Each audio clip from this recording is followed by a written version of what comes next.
Девчонки, всем привет! Сегодня у нас будет видео с пустышками за прошедший месяц.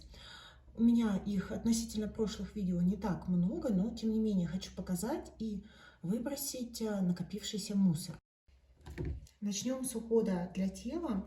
У меня закончился вот такой вот крем от Art Fact. Это был крем с салициловой кислотой, с мочевиной, с маслами. Он должен был быть питательный, отшелушивающий и улучшающий качество кожи. Ну, что я могу сказать? Мне понравился этот крем. Он был не жирный, быстро впитывался. И мне казалось, что какие-то проблемные зоны, которые у меня были, выглядели лучше, пока я применяла этот крем. Это очень бюджетная марка и бюджетный продукт. Поэтому, в принципе, за свою цену я бы его, наверное, даже когда-нибудь повторила.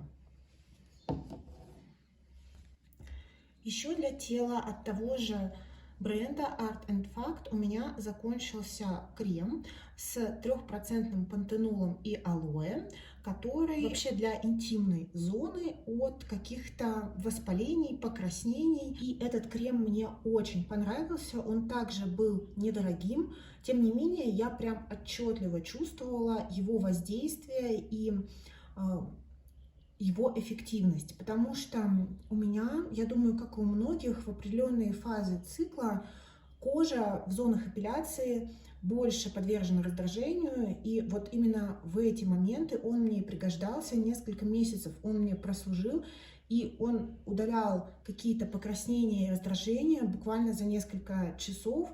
Если я наносила на ночь, то с утра все было хорошо, и вот эту вот штуку я прямо рекомендую. Ну, во всяком случае, на меня она действовала. Для меня эта вещь была эффективна. Для лица у меня закончились патчи. Я брала их в L'Etoile. Это вроде как корейская марка, но я не уверена. Указано, что патчи гидрогелевые, что они с глубоким увлажнением. Бренд Look at Me. Я помню, что эти патчи мне не особо понравились, потому что у них очень быстро закончилась сыворотка.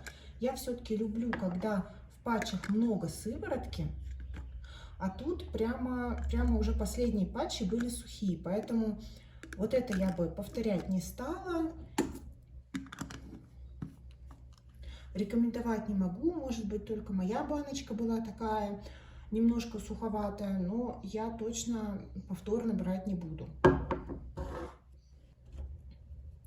Из ухода также у меня закончилась вот такая мини-маска из серии ЦКП от Dr. Jart, уже которая у меня, эта баночка.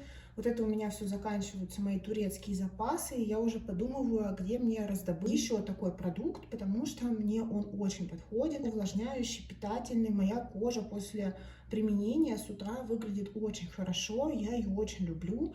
И такой 30 мл баночки мне хватает лично месяца на 3. То есть в большом размере у меня даже нет необходимости.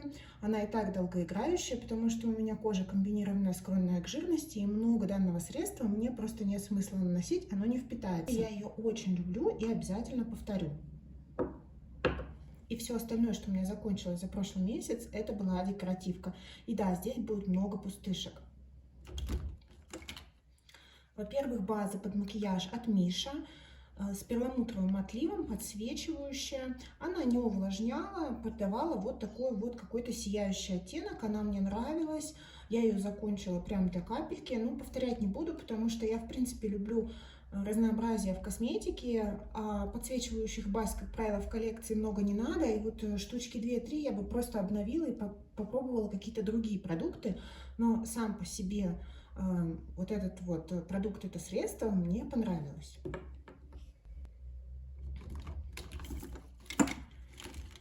Избавляюсь вот от такой базы от Bicolor капсуль. Показывала ее в отчете по Project Pen. Она мне не подошла. Она силиконистая и не увлажняет она просто очень быстро подготавливает кожу к макияжу. Для редкого применения, для сухой кожи замечательно. Для повседневного использования для жирной кожи, ну, это не имеет никакого смысла, только закупоривает поры. У меня начались подкожники. Я не вижу смысла хранить ее у себя, поэтому от нее я избавляюсь.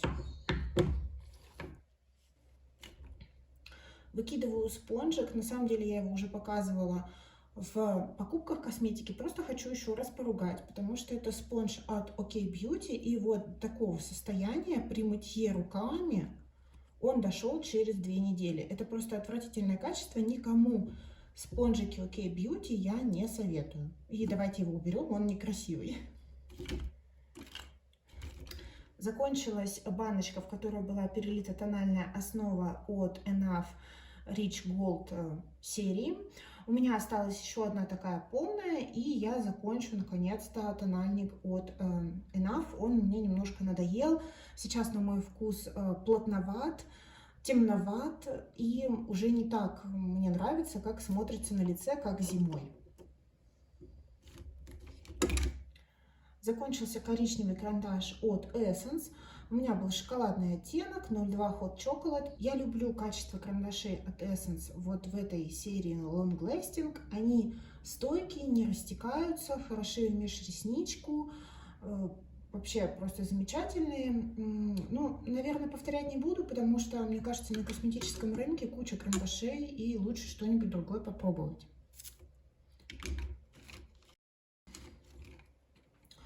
Закончился вот такой консилер от Divash True Color. У меня оттенок 01N был.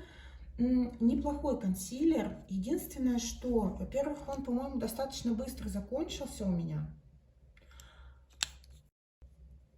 Но у меня, в принципе, консилеры заканчиваются быстро, поэтому здесь можно особо не считать это за какой-то показатель.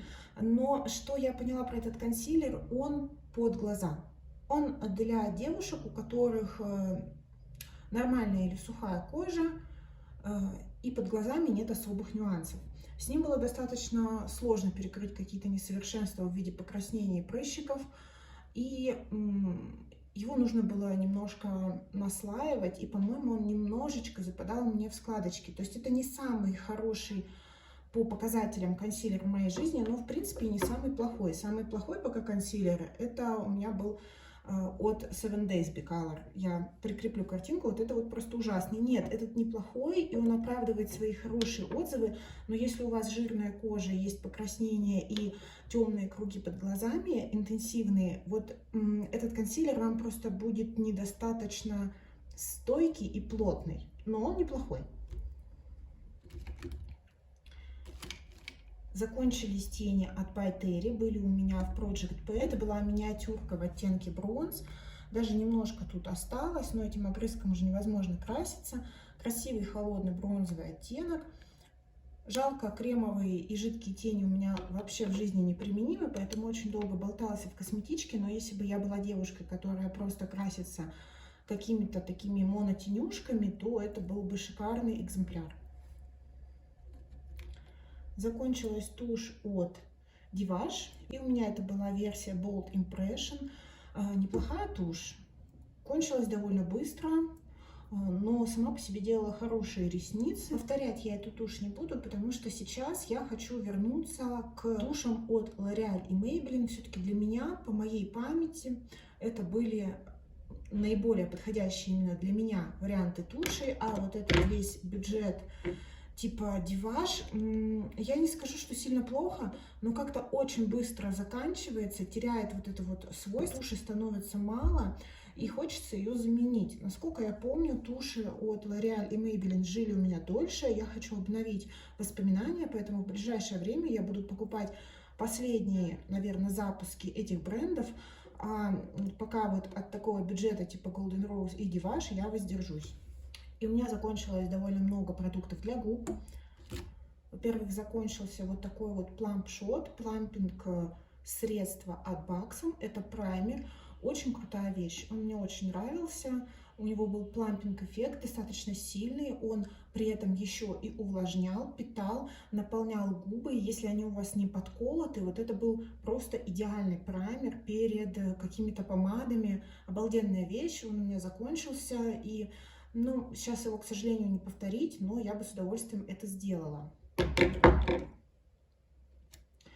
Отправляется в мусорку вот такой вот блеск от Bicolor капсуль. Мне он не подошел, он ужасно сушит губы. Мне этим не не понравился. От таких сушащих средств я стараюсь сразу же избавляться, и у меня их в коллекции особо-то и нет. Дело в том, что у меня губы очень склонны к сухости, то есть у меня во время каких-то простуд они прям реагируют на простуду, они сухие. Если я пользуюсь чем-то таким некачественным и плохим, они сразу начинают шелушиться. И вот этому блеску удалось буквально за пару-тройку дней убить мои губы. Я, конечно, им попользовалась, но я не хочу себе вредить, поэтому от этого я расхламляюсь. У меня закончился вот такой вот блеск от Шик. Это блески, которые выходили в летней коллекции Шик в прошлом году. Я использовала его дома в качестве такого, не то чтобы увлажняющего средства, а в качестве поддерживающего увлажнения. На самом деле у меня закончился вот еще один блеск от Баксом. И вот у них примерно одинаковое было воздействие на губы. То есть мало того, что дома ты ходишь, и у тебя такие красивые губки, потому что, ну, все-таки тут в обоих средствах плампинг эффект был, здесь более слабый. И они такие оба вязкие, немножко по консистенции, давали такой очень приятный глянец на губах и разглаживали. Они еще покрывали губы как такой пленочкой, благодаря чему создавался вот этот эффект увлажнения. Я не думаю, что здесь какие-то прям питательные увлажняющие компоненты, но сама формула, в отличие вот от этого блеска, она именно поддерживает увлажнение, а не сушит. Это очень круто. Эти два средства закончились. И вообще так понимаю, что блески Баксом, которым у меня больше 1,5 лет, которые, по идее, нужно заканчивать, я буду просто заканчивать дома, потому что дома это очень эффективно, это смотрится как бальзамчик, и при этом очень хорошо носится и быстро заканчивается. Ну и вот мои пустышки за прошлый месяц. Наверное, поменьше, чем у меня было в предыдущих видео, но у меня вот как-то так волнами идет с пустышками. Что-то из этого я бы повторила. Вот маску точно бы повторила, планшот от Баксом бы повторила. Какие-то средства мне категорически не понравились вот эти два средства от Капсуль. Просто, ну, это не пошло мне по типу кожи, а это просто отвратительная дешманская штука, мне не зашла. Вот, а что-то просто не вижу смысла повторять, потому что, ну, на рынке очень много подобных продуктов. Так что вот, рассказала вам о своих выводах, оставила отзывы. Надеюсь, это видео было вам чуть-чуть полезным, интересным. Вы хорошо провели со мной время. Спасибо вам за внимание. Всем отличного дня. Всем пока-пока.